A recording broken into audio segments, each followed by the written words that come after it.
की। एपिसोड की शुरुआत में हमें पहाड़ों के ऊपर एक सुंदर सा गांव दिखाया जाता है जिसके अंदर बहुत सारे सुंदर घर और इमारतें बनी हुई हैं। असल में ये एक सेक्ट है जिसका नाम टैंगमैन है। अब फिर हमें इस सेक्ट के बाहर वाले जंगल में एक नौजवान को दिखाते हैं जो कुछ एल्डर्स से बचते हुए भाग रहा था। एल्डर्स उसको पकड़ने की कोशिश कर रहे थे और उस पर अटैक भी कर रहे थे, लेकिन वो नौजवान सभी अटैक से बचता हुआ आगे बढ़ रहा था। और ये बात एल्डर्स को बहुत शॉक करती है क्योंकि वो एल्डर्स इतने शक्तिशाली थे कि उनके अटैक से बचना नामुमकिन सा ही होता था। नौजवान का नाम टैंग शैन है और अब भागते भागते आगे एक खाई आ जाती है और अब टैंग शैन रुक जाता है और यहाँ से हमें ये पता चलता है कि टैंग शैन ने सेक्ट लाइब्रेरी के अंदर घुसकर सीक्रेट टेक्निक सीख ली थी। ऐसा करना मना था और अब इसकी सजा में टैंग शैन को मृत्यु दंड दिया जाने वाला है। वहाँ टैंग शैन जो अपने असूलों का पक्का था और उसे ये पता था कि इसकी सजा मृत्यु दंड ही है, इसीलिए वो खुद अब सुसाइड करने का ही डिसाइड करता है और साथ ही साथ उन्हें ये भी बताता है कि उसने इस सीक्रेट टेक्निक को किसी और को नहीं बताया है और सारी टेक्निक्स उसके कमरे में ही हैं। और ऐसा कहते ही वो उस टेक्निक का सबसे खतरनाक हथियार निकाल लेता है और सेक्ट के लीडर को समर्पित करता है, जिसके बाद वो अपने सारे कपड़े उतारता है क्योंकि वो टैंग सेक्ट से लिया हुआ सब कुछ वापस लौटा देना चाहता था और फिर खुद खाई से नीचे कूद जाता है।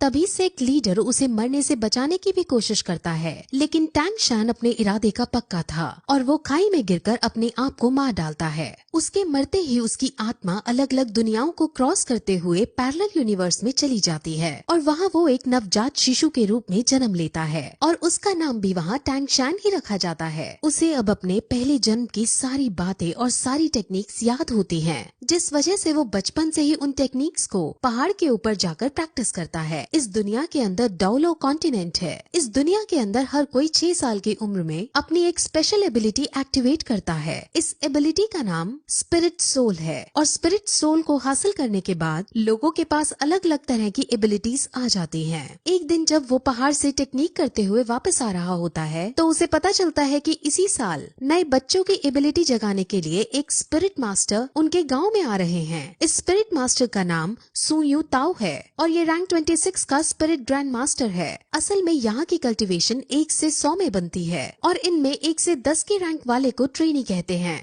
10 से 20 वाले को स्पिरिट मास्टर कहते हैं, 21 से 30 वाले को स्पिरिट ग्रैंड मास्टर कहते हैं, 31 से 40 वाले को स्पिरिट एल्डर कहते हैं और ऐसे ही इनकी रैंक के अनुसार ये बनते हैं और इनके बारे में हमें अब आगे पता चलेगा। अब सब बच्चों की एबिलिटीज जगाने के लिए इस गांव का चीफ सारे बच्चों को इकट्ठा करता है। अब गांव के सारे बच्चे एक साथ इकट्ठा होकर एक बिल्डिंग में जाते हैं जहाँ पर स्पिरिट मास्टर एक एक करके उनकी एबिलिटीज को जगाता है। वहाँ पर टैंग शैन भी मौजूद है और वो भी यहाँ अपनी एबिलिटी को अवेकन करने आया होता है। तब उनकी एबिलिटीज को जगाने से पहले सब बच्चों को अपनी शक्ति दिखाता है और अपने अंदर एक भेड़िए जैसी शक्ति बुला लेता है, जिससे सब बच्चे बहुत शॉक होते हैं और एक्साइटेड हो जाते हैं और अब एक एक करके बच्चे अपनी अपनी स्पिरिट सोल को जगाने के लिए आगे आते हैं। अब जो पहला बच्चा आगे आता है उसकी स्पिरिट सोल एक दारांत यानी सिकल होती है जो कि एक टूल टाइप स्पिरिट सोल है। अब इसे देखकर स्पिरिट मास्टर उनको बताता है कि ये वेपन के लिए तो काम नहीं आ सकती, लेकिन इस टाइप के लोग एग्रीकल्चर यानी फार्मिंग के अंदर बहुत अच्छे होते हैं। अब वो उसकी सोल पावर को चेक करता है। सोल पावर किसी भी स्पिरिट सोल को ट्रेन करने के लिए बहुत जरूरी होती है। अब जब उसकी सोल पावर को चेक करते हैं तो उसकी सोल पावर 0 आती है, जिसका मतलब वो अपनी स्पिरिट सोल को ट्रेन नहीं कर सकता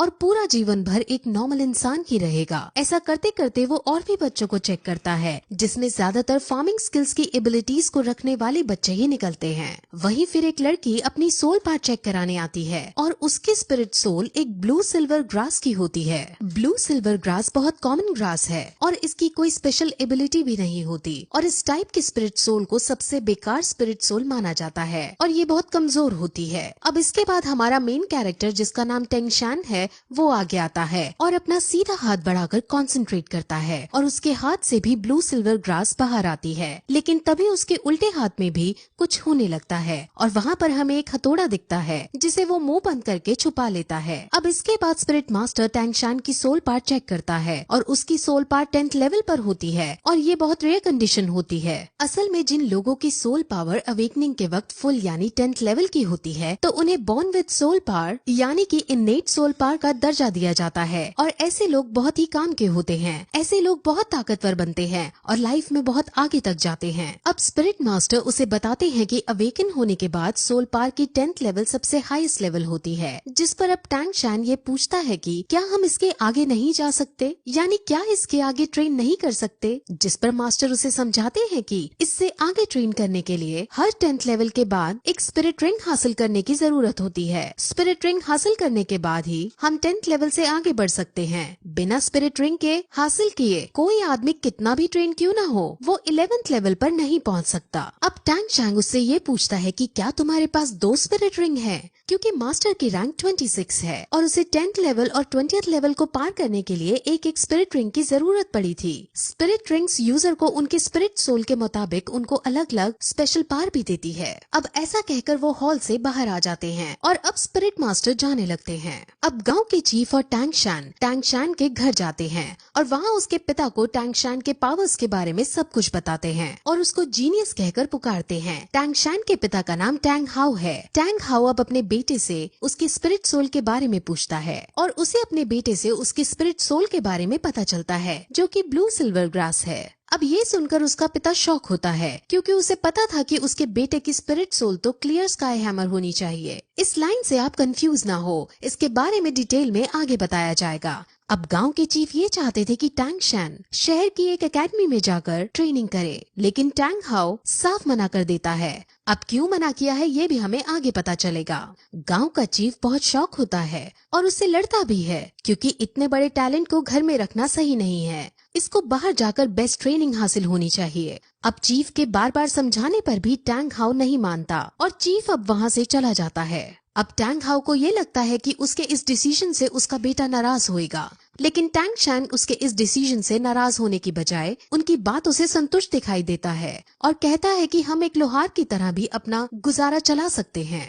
अब टैंग हाउ निराश होकर बैठ जाता है और वो दुखी होते हुए सभी स्पिरिट मास्टर्स को बेकार बताता है। अब टैंग हाउ टैंगशान से अपने स्पिरिट सोल को दिखाने को कहता है, जिस पर टैंगशान अपने हाथ से उसे ब्लू सिल्वर ग्रास निकालकर दिखा देता है और ये देखकर वो बहुत चौंक जाता है। लेकिन तभी टैंगशान उसे अपनी एक और स्पिरिट सोल के बारे में बताता है और अपने दूसरे हाथ से क्लियर स्काई हैमर को बाहर निकालता है।